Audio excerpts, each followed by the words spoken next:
السلام علیکم ناظرین، میں ہوں آپ کا میزبان عبدالبشیر خان اور آپ دیکھ رہے ہیں میرا YouTube channel Khanjra Post TV وی۔ ناظرین، آج وزیر آباد کے قریب جناب عمران خان کی ریلی پہ مسلح شخص کی فائرنگ، عمران خان صاحب کو ٹارگٹ بنا کے گولیاں چلائی گئیں۔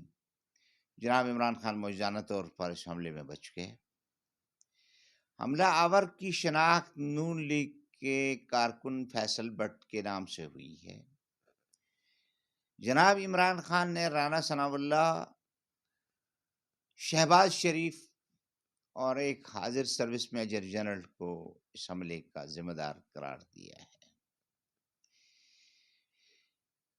پی ٹی آئی کے رہنما و کارکن عمران اسماعیل، فیصل جاوید، فاروق نائر اور راشد سمیت 14 افراد کے زخمی ہونے اور معظم نامی ایک کارکن کے شہید ہونے کی اطلاعات ہیں۔ جناب عمران خان پہ حملے کی خبر سن کر پورا ملک سراپا احتجاج ہو گیا۔ کیا کراچی، کیا حیدرآباد، کیا سکھر، کیا کوئٹہ، کیا پنجاب کے شہر ملتان سے لے کر راولپنڈی تک، اور کے پی کے میں پشاور اور دیگر شہروں کے علاوہ گلگت بلتستان میں گلگت، اسکردو اور چھوٹے چھوٹے قصبات میں عوام کا سیلاب سڑکوں پر امڑ آیا۔ ٹائر جلا کے احتجاج، مجرموں کو پکڑنے کا الزام، یہ اور دیگر تفصیلات میں جانے سے پہلے میں آپ سے گزارش کروں گا کہ آپ ہمارے چینل کو سبسکرائب کیجیے، بیل بٹن دبانا نہ بھولیے گا، اور کمنٹس میں اپنی رائے سے ہمیں ضرور نوازیے گا۔ ناظرین، آج وزیر آباد کے قریب جناب عمران خان کی ریلی میں موجود ایک شخص نے جناب عمران خان کو ٹارگٹ کر کے گولیاں برسا دیں، جہاں پر ابتسام نامی پی ٹی آئی کے کارکن نے موقع پر حملہ آور پہ کنٹرول حاصل کیا اور اس کے ہدف کو ناکام کرتے ہوئے جناب عمران خان کی زندگی بچانے میں معاون ثابت ہوا۔ اس دوران چلنے والی گولیاں ابتسام کی مزاحمت کی وجہ سے ٹارگٹ کو نہ لگ سکیں، تاہم جناب عمران خان کی پنڈلی پہ 3 گولیاں لگی ہیں۔ انہیں زخمی حالت میں لاہور ہاسپٹل منتقل کر دیا گیا ہے۔ ڈاکٹروں کی رپورٹس کے مطابق جناب عمران خان کی زندگی خطرے سے باہر ہے، تاہم ان کی پنڈلی میں 3 گولیاں لگی ہیں جس کا علاج جاری ہے۔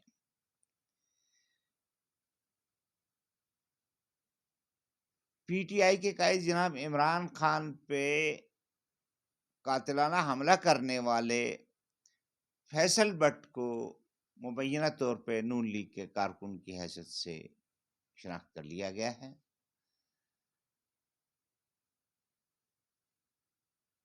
نون لیگ کے رہنما سلمان شہباز اور کئی سینئر لیڈروں کے ساتھ ملزم فیصل بٹ کی تصاویر سوشل میڈیا پر وائرل ہو گئی ہیں اور عوام کا غم و غصہ بڑھتا جا رہا ہے۔ لوگ اسے موجودہ حکومت میں شامل کچھ ذمہ دار لوگوں کی براہ راست سازش قرار دے رہے ہیں۔ پاکستان اس وقت معاشی، سیاسی اور دیگر معاملات کے حوالے سے جس قسم کی پریشان کن صورتحال سے دوچار ہے، ایسے میں اس طرح کا کوئی بھی سانحہ جس میں ملک کا سب سے پاپولر لیڈر ٹارگٹ بن جائے، یقیناً ایک افسوسناک اقدام ہے۔ اس کی جتنی مذمت کی جائے کم ہے۔ اس کے ساتھ ساتھ بجا طور پر حکومت سے اور ذمہ دار حلقوں سے اس بات کا مطالبہ کیا جانا چاہیے کہ اس پورے واقعے کی ٹرانسپیرنٹ انکوائری ہونی چاہیے۔ جناب عمران خان پہ حملوں کا خدشہ تو پہلے بھی ظاہر کیا جا رہا تھا، کیونکہ ان کے خلاف جس انداز میں کیمپین کر کے راتوں رات جس طرح انہیں اقتدار سے ہٹایا گیا اور پھر اس کے بعد انہیں کارنر کرنے کی کوشش کی گئی، پنجاب کے ضمنی انتخابات میں عوام خان صاحب کی پشت پر کھڑے ہو گئے اور موجودہ حکومت کو خلاف توقع ایک مشکل ٹف ٹارگٹ سامنے نظر آیا۔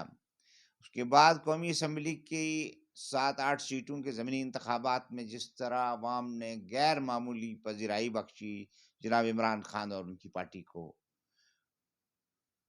اسے دیکھنے کے بعد کوئی بھی عقل مند آدمی یہ نہیں کہہ سکتا کہ اس ملک میں 13 رکنی یا 13 جماعتوں پر مشتمل جو اتحاد ہے اس کی کوئی وقت جناب عمران خان کے سامنے نظر نہیں آ رہی۔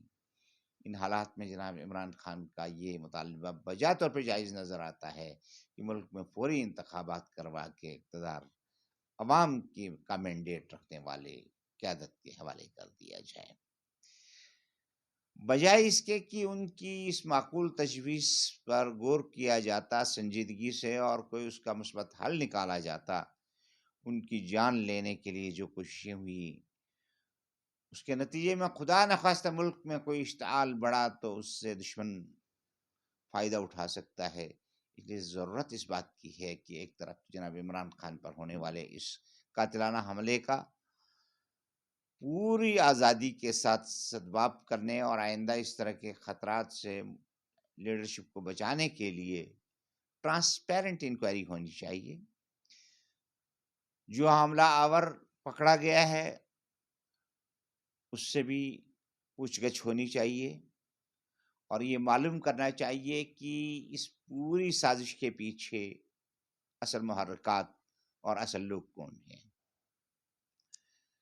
فیصل بٹ نے یہ بات کر دی، برملا کہہ دی کہ وہ جناب عمران خان کو قتل کرنے کے در پہ تھا، لیکن یہ ہے کہ وہ اس میں ناکام ہوا۔ اس کی جس طرح کی تصاویر نون لیگ کی سینئر قیادت کے ساتھ سوشل میڈیا پہ وائرل ہوئی ہیں، اس سے یہ بات ثابت ہو گئی ہے کہ وہ اس پارٹی کا ایک ذمہ دار کارکن ہے۔ اس سے ان خدشات کو اور زیادہ تقویت ملتی ہے کہ جناب عمران خان کی جان لینے کی جو کوشش کی گئی ہے اس میں ان کی سب سے بڑی حریف نون لیگ کا کردار ہو سکتا ہے۔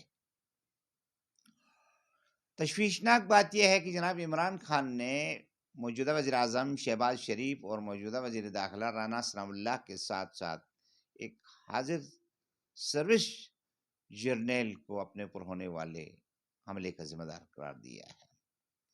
یہ پاکستان کی تاریخ میں پہلی بار ایسا ہوا ہے کہ کسی پاپولر لیڈر نے اپنے پر ہونے والے حملے میں ایک آن ڈیوٹی جنرل کو ملزم ٹھہرایا ہے۔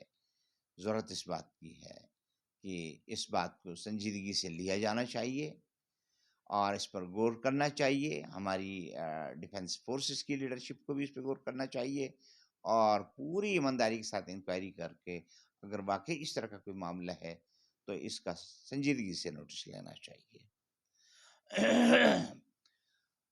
جناب عمران خان پر ہونے والے قاتلانہ حملے میں ہونے والی فائرنگ کے نتیجے میں ان کی پنڈلی میں 3 گولیاں لگی ہیں، جبکہ عمران اسماعیل، فیصل جاوید اور فاروق نائر سمیت 14 افراد زخمی ہوئے ہیں اور معظم نامی ایک کارکن شہید ہوا ہے۔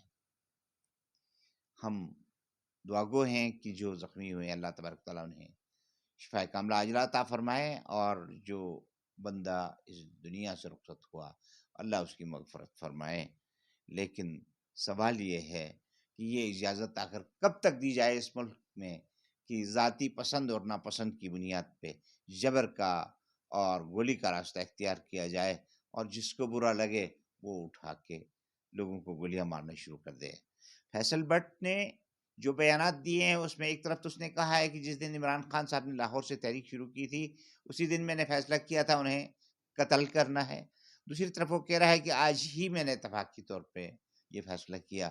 اس کے بیانات میں پائے جانے والا تضاد بہت سے سوالات کو جنم دے رہا ہے۔ یہ توقع کی جانی چاہیے کہ جو ذمہ دار لوگ اس کی انکوائری پہ مامور ہوں گے وہ اس کا کھوج لگائیں گے کہ اس کے پیچھے اصل حقائق کیا ہیں ضرورت اس بات کی ہے کہ ایک ہائی لیول کی جوڈیشری کمیٹی کی تشکیل دی جائے جو ان معاملات کی انکوائری کرے۔ اس موقع پر ہم پی ٹی آئی کے کارکن جناب ابتسام کو خراج تحسین پیش کریں گے کہ انہوں نے ملک و قوم کو ایک بہت بڑے سانحے سے بچایا ہے۔ یقیناً اس طرح کے ورکر کسی بھی پارٹی کے لیے اور کسی بھی ملک کے لیے ایک قیمتی اثاثہ ہوا کرتے ہیں۔ جناب عمران خان پر ہونے والے اس حملے کے خلاف پورے ملک میں احتجاج کا ایک سلسلہ شروع ہو گیا ہے۔ کراچی سے لے کر گلگت تک اور کوئٹہ سے لے کر بھاولپور تک اور پورے ملک میں جگہ جگہ احتجاج کا ایک نہ تھمنے والا سلسلہ شروع ہوا ہے۔ سڑکوں پہ لوگ سیلاب کی طرح امڑ آئے ہیں اور ٹائر جلا کے اپنا احتجاج ریکارڈ کروا رہے ہیں۔ جناب عمران خان نے پیغام دیا ہے قوم کو کہ وہ خیریت سے ہیں اور وہ بہت جلد اپنے اس مشن میں پھر سے شامل ہوں گے۔ انہوں نے اپنے کارکنوں کو ہدایت کی ہے کہ وہ بالکل پرامن رہیں تاکہ کوئی بھی طالع آزما میرے عزیز ہم وطنوں السلام علیکم کہہ کے اس موقع سے فائدہ نہ اٹھا سکے اور ملک کو ڈیریل جمہوریت کی پٹی سے ڈیریل نہ کیا جا سکے۔ ہماری دعا ہے کہ جناب عمران خان کو اللہ تعالیٰ صحت کاملہ عطا فرمائے، ان کے ساتھ جو زخمی ہیں ان کو صحت کاملہ عطا فرمائے، اور جو کارکن شہید ہوا اللہ تعالیٰ اس کی مغفرت فرمائے، اس کے لواحقین کو صبر و جمیل عطا فرمائے۔ دعا ہے کہ اللہ تبارک و تعالیٰ اس ملک میں امن امان اور خوشحالی کو فروغ دے۔ اور ناظرین، اس کے ساتھ ہی میں آج کے اس پروگرام سے آپ سے اجازت چاہوں گا۔ انشاءاللہ اگلے کسی پروگرام میں پھر آپ کے ساتھ ملاقات ہوگی۔ تب تک کے لیے اپنے میزبان عبدالبشیر خان کو اجازت دیجیے۔ اللہ حافظ۔ پاکستان پائندہ باد۔ السلام علیکم ورحمۃ اللہ وبرکاتہ۔